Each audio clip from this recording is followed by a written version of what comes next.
টাকা নিয়ে আমাদের যে চিন্তাভাবনা সেটা আসলে আমাদের ধনী বানায় নাকি গরিব?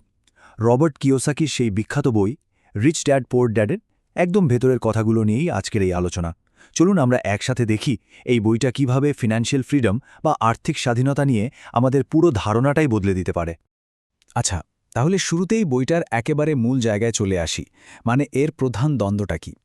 একদিকে আছেন লেখকের নিজের বাবা, অনেক শিক্ষিত কিন্তু সারা জীবন টাকা পয়সা নিয়ে স্ট্রাগল করে গেছেন। আর অন্যদিকে তার বন্ধুর বাবা, যিনি অতটা পড়াশোনা করেননি কিন্তু আর্থিকভাবে সম্পূর্ণ স্বাধীন। তো প্রশ্নটাই এখানে যে এই দুজনের মধ্যে আসল পার্থক্যটা ঠিক কোথায় ছিল? তো এই আলোচনায় আমরা মোট 5টা মূল পয়েন্ট দেখব। প্রথমে আসবে দুই বাবার মানসিকতার ব্যাপারটা, তারপর দেখব ধনীরা কেন টাকার জন্য কাজ করে না, এরপর আমরা চিনব অ্যাসেট বা সম্পদ কি, জানব কেন বেতনের চেয়ে স্কিল বা দক্ষতা বেশি জরুরি, আর সবশেষে স্বাধীনতার পথে হাঁটার উপায়গুলো কি কি। তো প্রথম যে ব্যাপারটা আমাদের বুঝতে হবে সেটা হলো দুই বাবার মধ্যে আসল তফাতটা কিন্তু তাদের ইনকামে ছিল না, ছিল তাদের মাইন্ডসেটে, মানে টাকা নিয়ে তাদের চিন্তা ভাবনায়। একজন ভাবতেন নিরাপত্তা মানেই একটা ভালো চাকরি, আর অন্যজন তিনি বিশ্বাস করতেন আসল নিরাপত্তা হলো নিজের সম্পদ তৈরি করার মধ্যে। আর এখানেই বইটার একটা বড় সমালোচনার জায়গা। আমাদের পড়াশোনার সিস্টেমটা কি করে? এটা ভালো ছাত্র আর ভালো কর্মী তৈরি করতে শেখায়, কিন্তু কিভাবে একজন ভালো ইনভেস্টর বা ব্যবসায়ী হওয়া যায় সেই ফাইন্যান্সিয়াল এডুকেশনটা প্রায় পাওয়াই যায় না। এর ফলে কি হয়? আমরা অনেকেই ভালো চাকরিজীবী হতে শিখি, কিন্তু নিজের টাকার মালিক হতে শিখি না। ভাবুন তো, এটাই কি সিস্টেমের সবচেয়ে বড় দুর্বলতা না? এবার আসা যাক বইটার সবচেয়ে গুরুত্বপূর্ণ আর বলতে গেলে ইনকালাবি বা রেভলিউশনারি শিক্ষাটাতে। এই মানসিকতার বদলটাই কিন্তু ফাইন্যান্সিয়াল ফ্রিডমের দিকে প্রথম পদক্ষেপ। রবার্ট কিওসাকির এই একটা লাইনেই কিন্তু রিচ ড্যাড ফিলোসফির পুরো সারমর্মটা আছে। এর মানে হল শুধু মাসের পর মাস বেতনের জন্য না ছুটে এমন কিছু তৈরি করা যা নিজে থেকেই টাকা আয় করবে, এমনকি যখন কেউ অ্যাক্টিভলি কাজ করছে না তখনও। তো এই যে বলা হচ্ছে টাকাকে দিয়ে কাজ করানো, এর আসল মানেটা কি? এর মানে হলো ইনকাম জেনারেটিং অ্যাসেট তৈরি করা, মানে এমন সব জিনিস যা পকেটের নিয়মিত টাকা নিয়ে আসে। বিষয়টা পরের স্লাইডে আরও সহজ হয়ে যাবে। আচ্ছা, আগের বিষয়টারই প্র্যাকটিক্যাল দিকটা হলো এটা, নিজের অ্যাসেট বা সম্পদকে চেনা। কিওসাকির মতে ফাইন্যান্সিয়াল লিটারেসির শুরুই হয় এখান থেকে। নিয়মটা শুনতে খুবই সোজা, কিন্তু অসম্ভব পাওয়ারফুল। যে কোনো জিনিস কেনার আগে ভাবনার বিষয় একটাই, এই জিনিসটা কি পকেটে টাকা আনবে নাকি পকেট থেকে টাকা বের করে নিয়ে যাবে। এই টেবিলটা দেখলে পার্থক্যটা একদম পরিষ্কার হয়ে যায়। যেমন ধরুন স্টক, ভাড়া দেওয়া প্রপার্টি বা কোনো ব্যবসার মালিকানা, এই সব হলো অ্যাসেট বা সম্পদ, কারণ এগুলো থেকে নিয়মিত টাকা আসে।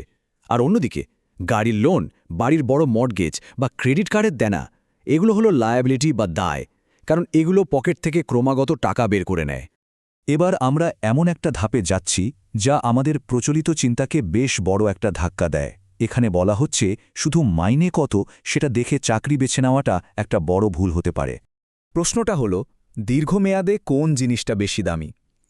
আজকের দিনের একটা মোটা মাইনের চাকরি, নাকি এমন একটা কাজ যা ভবিষ্যতে সম্পদ তৈরির মতো দক্ষতা শিখিয়ে দেবে? কোনটা বেছে নেওয়া বুদ্ধিমানের কাজ?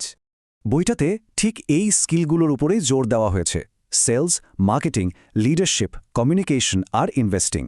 এই দক্ষতাগুলো কাউকে শুধু একজন ভালো কর্মী বানিয়ে রাখে না, বরং এগুলো দিয়েই ভবিষ্যতে নিজের ব্যবসা বা ইনভেস্টমেন্টের দুনিয়া গড়া যায়। আর লম্বা সময়ে এগুলোর মূল্য যে কোনো বেতনের চেয়ে অনেক গুণ বেশি। আচ্ছা, আমরা আলোচনার একদম শেষ পর্যায়ে চলে এসেছি। এবার আমরা দেখব সেই সব অভ্যাস আর পদক্ষেপের কথা যেগুলো মেনে চললে ফিন্যান্সিয়াল ফ্রিডমের পথে এগিয়ে যাওয়া সম্ভব। এখানে 3টা খুব জরুরি স্টেপের কথা বলা আছে। নাম্বার 1, নিজের অ্যাসেট বা সম্পদের দিকে মনোযোগ দেওয়া, এমনকি চাকরি করার সময়ও। Number 2, pay yourself first principle, মানে আয় করার সাথে সাথে আগে নিজের অ্যাসেটে ইনভেস্ট করা, বিল বা অন্য খরচ করার আগে। আর 3 নম্বর হল ভয়কে জয় করা, হিসেব করে রিস্ক নিতে শেখা, কারণ ঝুঁকি না নিলে গ্রোথও সম্ভব না। এটা কিন্তু একটা বেশ অ্যাডভান্সড কিন্তু জরুরি পয়েন্ট। যারা ধনী তারা প্রায় কর্পোরেশন বা ট্রাস্টের মতো লিগ্যাল স্ট্রাকচার ব্যবহার করে। কেন? ট্যাক্স কমাতে আর নিজেদের সম্পদকে রক্ষা করতে।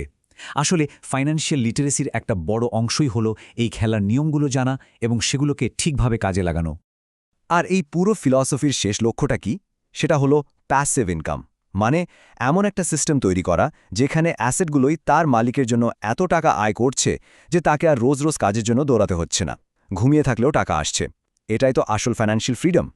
তাহলে পুরো আলোচনার সারমর্ম কি দাঁড়ালো? শুধু কত টাকা আয় করা হলো সেটা আসল কথা নয়। আসল কথা হলো সেই টাকার কতটা ধরে রাখা যাচ্ছে আর সেই টাকাটা তার মালিকের জন্য কতটা খাটছে। এই আলোচনাটা শেষ করা যাক একটা সহজ কিন্তু গভীর প্রশ্ন দিয়ে। আমাদের টাকা কি আমাদের জন্য কাজ করছে, নাকি আমরাই শুধু টাকার জন্য খেটে চলেছি?